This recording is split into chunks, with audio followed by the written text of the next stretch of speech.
nifanga tungo anoti yako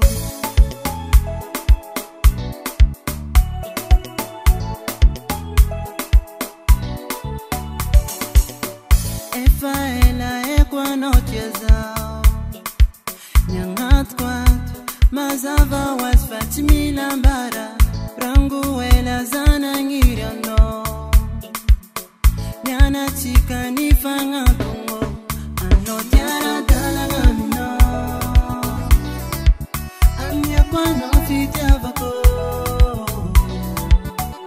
Yara dalanga mino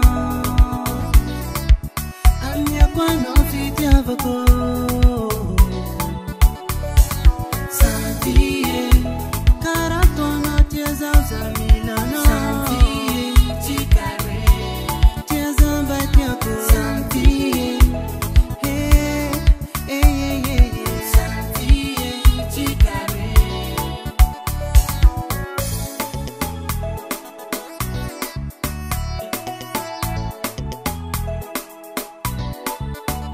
Chikare fantamba che Ifangarake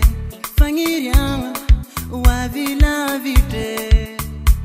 Ano faminu zao Zama tukano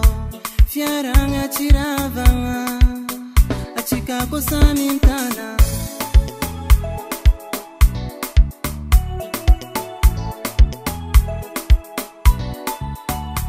Chiuravan pangarat Ano futia kuyar kano zamandamat Chiurav ngando male Ano tiaza kuranga nulza chitande Yara dalanga mino Amya kwa noti javako Yara dalanga mino Amya kwa noti javako Santiye karato noti yazao milano Santiye chikare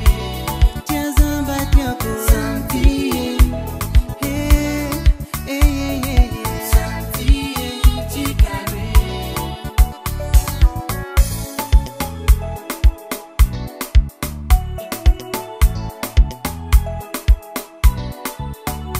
Yara dalanga mino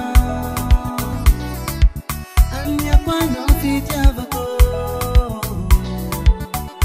Yara dalanga mino Amya kwa noti javako